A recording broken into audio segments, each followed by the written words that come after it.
بسم اللہ الرحمن الرحیم۔ نبی اکرم صلی اللہ علیہ وآلہ وسلم کی مکی زندگی اور مصائب و علام۔ اللہ سبحانہ و تعالیٰ نے نبی اکرم صلی اللہ علیہ وسلم کو 40 سال کی عمر میں نبوت و رسالت سے سرفراز فرمایا۔ نبوت سے نوازے جانے کے بعد آپ صلی اللہ علیہ وآلہ وسلم 13 سال تک مکہ مکرمہ میں رہے۔ یہ زمانہ آپ صلی اللہ علیہ وسلم کی مکی زندگی کہلاتا ہے۔ آپ صلی اللہ علیہ وسلم نے مکی زندگی میں 3 سالہ خفیہ طور پر اپنے قریبی لوگوں کے سامنے اسلام پیش کیا۔ پھر آپ صلی اللہ علیہ وسلم نے 10 سال تک کلم کلا اشاعت اسلام کا کام کیا۔ اس کے بعد آپ صلی اللہ علیہ وسلم ہجرت کر گئے۔ اشاعت اسلام کی وجہ سے کفار مکہ آپ صلی اللہ علیہ وسلم کی جانی دشمن ہو گئے۔ جو لوگ آپ صلی اللہ علیہ وسلم کے دست حق پرست پر اسلام کی بیعت کرتے رہے اور اسلام کی شعاعیں پھیلتی رہی، کفار و مشرکین کے عائز و عزم میں اضافہ ہوتا چلا گیا۔ وہ مسلمان جو کچھ حیثیت رکھتے تھے یا ان کا کوئی حامی و مددگار تھا، ان پر کفار و مشرکین اپنے غصے اور ظلم وجود کا اظہار کرنے سے قاصر عاجز تھے، مگر جو مسلمان غریب و نادر تھے، ان کا کوئی حامی و مددگار نہ تھا اور نہ وہ خود کوئی خاندانی قبائل حیثیت رکھتے تھے، ان پر کفار و مشرکین نے ظلم و ستم لامنتہائی سلسلہ شروع کر دیا۔ کفار نے ان کو طرح طرح سے پریشان کیا اور ستایا، مگر ان کے ایمان میں دن بدن اضافہ ہی ہوتا رہا۔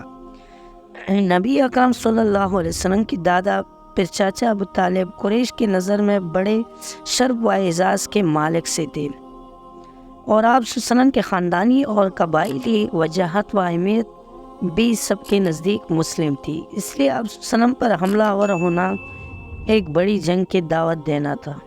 اس لیے کچھ لوگ آپ صلی اللہ علیہ وسلم کو گزند پہو نچانے سے گریز کرتے تھے، مگر اس کے باوجود بھی بہت سے ارمان نصیبوں نے نبی اکرم صلی اللہ علیہ وسلم کو طرح طرح سے ستایا اور آپ صلی اللہ علیہ وسلم کو مختلف مصائب و علام سے دوچار ہونا پڑا۔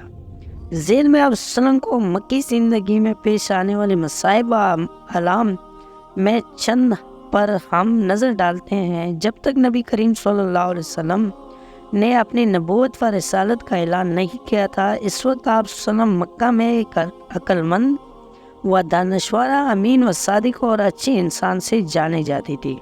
جب آپ صلی اللہ علیہ وسلم اپنے نبوت کا اعلان کیا تو لوگوں نے آپ صلی اللہ علیہ وسلم کو جادوگر، کاہن و ساحر جیسے معیوب لقب سے مشہور کرنے کی کوشش کی، تاکہ لوگ آپ صلی اللہ علیہ وسلم کے قریب نہ آئیں اور آپ صلی اللہ علیہ وسلم کی باتیں نہ سنیں، مگر اللہ نے جن کے دلوں کو ایمان کی روشنی سے منور کرنے کا فیصلہ کر لیا تھا، ان حضرات کو اس کا کوئی اثر نہیں ہوا، بلکہ تکلیف و مشقت برداشت کر کے آپ صلی اللہ علیہ وآلہ وسلم کے پاس تشریف لاتے تھے اور جلوہ انوار ربانی سے اپنا قلوب کو منور کر کے جاتے تھے۔ کفار و مشرکین جب نبی اکرم صلی اللہ علیہ وآلہ وسلم کی کسی معجزہ کا مشاہدہ کرتے تو اس سے قبول کرنے کے بجائے یہ کہتے کہ یہ ایک جادو ہے جو ابھی ختم ہو جائے گا۔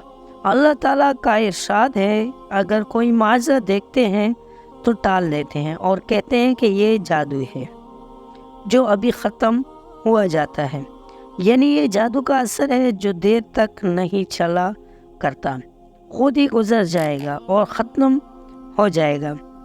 یک دوسری جگہ ارشاد خداوندی ہے، اور ان کفار قریش نے اس بات پر تعجب کیا کہ ان کے پاس ان میں سے، یعنی جو ان کی طرح بشر ہیں، ایک پیغمبر ڈرانے والا آ گیا۔ تعجب کی وجہ یہ تھی کہ وہ اپنی جہالت سے بشریت کو نبوت کے منافی سمجھتے تھے اور اس انکار رسالت میں یہاں تک پہنچ گئے کہ آپ کے معجزات اور دعویٰ نبوت کے بارے میں کہنے لگے کہ نعوذ باللہ، یہ شخص خوارق عادت کے معاملہ میں ساحر اور دعویٰ نبوت کے معاملے میں کذاب ہے۔ حضرت ابو غفاری رضی اللہ تعالیٰ عنہ اپنے بھائی انیس کی زیارت مکہ اور اللہ کے رسول صلی اللہ علیہ وسلم سے ملاقات کی کہانی بیان کرتے ہوئے فرماتے ہیں کہ میں نے اس انیس سے پوچھا تم نے مکہ میں کیا کیا؟ انہوں نے جواب دیا کہ میں نے مکہ میں ایک ایسے شخص محمد صلی اللہ علیہ وسلم سے ملاقات کی جو تمہارے دین پر ہیں۔ اس سے اس بات کا یقین ہے کہ اللہ نے اس سے رسول بنا کر بھیجا ہے۔ میں نے پوچھا ان کے بارے میں لوگوں کا کیا خیال ہے؟ انہوں نے فرمایا کہ لوگ کہتے ہیں کہ وہ شاعر، کاہن اور ساحر ہے، جبکہ انیس خود ایک شاعر تھے۔ انیس نے کہا میں نے کہانوں کی بات سنی ہے مگر اس کا کلام کہانوں کے بات جیسا نہیں ہے۔ میں نے ان کے کلام کو شعر کے بحروں پر پڑھا تو وہ کسی کی زبان پر میرے بات نہیں جوڑے گا۔ شعر کی طرح خدا کی قسم وہ سچا ہے اور لوگ جھوٹے ہیں۔ مجنون و دیوانہ نبی اکرم صلی اللہ علیہ وآلہ وسلم جیسا قابل و لائق انسان جس نے کبھی کسی غیر مناسب کام کا ارتکاب نہیں کیا، لوگوں کے ساتھ شب و شتم سے بات نہیں کی اور کسی بڑے اور جھوٹے کے احترام میں کوئی کسر نہیں اٹھا رکھا، مگر اعلان نبوت کے بعد کفار نے انہیں مجنون و دیوانہ کہنا شروع کر دیا۔ حقیقت یہ ہے کہ جس نے اس عظیم معلم انسانیت، رہبر رشد و ہدایت و عقل و دانش کی مینار کو مجنون و دیوانہ کہا، وہ خود مجنون، پاگل، دیوانے، مانند و متعصب و سرکش و ہٹ دھرم تھے۔ اللہ تعالیٰ نے ان کی حقیقت کو انکشاف کرتے ہوئے فرمایا ان کو اس سے کب نصیحت ہوتی ہے جس سے ان کے ایمان کی توقع کی جاوے، حالانکہ اس سے قبل ان کے پاس ظاہر شان کا پیغمبر آیا، پھر بھی یہ لوگ ان سے ستابی کرتے رہے اور یہی کہتے رہے کہ کسی دوسرے بشر کا سکھایا ہوا ہے اور دیوانہ ہے۔ اللہ تعالیٰ نے دوسری جگہ ارشاد فرمایا اور ان کفار مکہ نے رسول اللہ صلی اللہ علیہ وسلم سے یوں کہا کہ اے وہ شخص جس پر اس کے دعوے کے مطابق قرآن نازل کیا گیا، تم نعوذ باللہ مجنون ہو اور نبوت کا غلط دعویٰ کرتے ہو۔ روایت میں ہے کہ زماد رضی اللہ تعالیٰ عنہ مکہ مکرمہ آئے۔ ان کا تعلق قبیلہ ازدنوشہ سے تھا۔ وہ جنوں اور اسیب وغیرہ کا جاڑ پون کرتے تھے۔ انہوں نے مکہ کے چند بیوقوفوں کو یہ کہتے ہوئے سنا کہ محمد صلی اللہ علیہ وآلہ وسلم مجنون ہے، تو انہوں نے کہا کہ میں اس شخص کو دیکھوں، شاید اللہ ان کو میرے ہاتھ سے شفا عطا فرمائے۔ وہ فرماتے ہیں کہ انہوں نے ان سے ملاقات کی اور کہا اے محمد، میں مجنون کو جاڑتا ہوں اور اللہ تعالیٰ میرے ہاتھوں سے جس کو چاہتا ہے شفا دیتا ہے، تو کیا آپ صلی اللہ علیہ وسلم کی خواہش ہے کہ آپ جڑوائیں؟ پھر اللہ کے رسول نے فرمایا صرف تعریفیں اللہ کے لیے ہے، ہم اسی ذات کی تعریف میں رتب الانسان ہیں اور اسی سے مدد طلب کرتے ہیں۔ جس سے اللہ ہدایت دے اس کو کوئی گمراہ نہیں کر سکتا، اور جس سے اللہ گمراہ کر دے اس سے کوئی ہدایت نہیں دے سکتا۔ میں شہادت دیتا ہوں کہ اللہ کے سوا کوئی معبود نہیں، وہ یکتا ہے اور اس کا کوئی ساجی نہیں، اور محمد اس کے بندے اور رسول ہے۔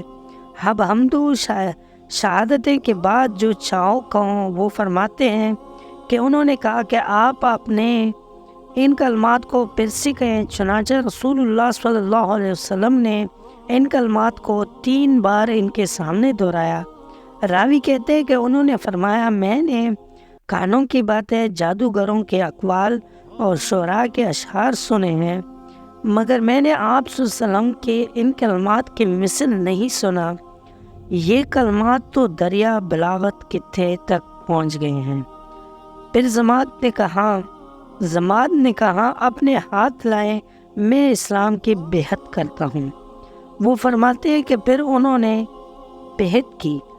پھر اللہ کے رسول صلی اللہ علیہ وآلہ وسلم نے فرمایا اور میں تمہاری قوم کو اور میں تمہاری قوم کی بھی بہت لیتا ہوں۔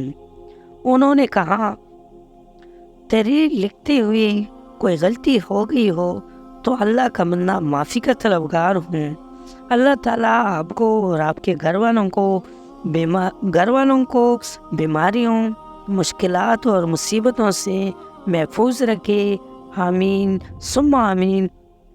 باقی اسٹوری اگلے قسط میں دیکھنے کے لیے ہمارے چینل کو سبسکرائب کر لے اور بیل نوٹیفیکیشن کو آن کر لے تاکہ اگلا قسط اب تک بآسانی پہنچے۔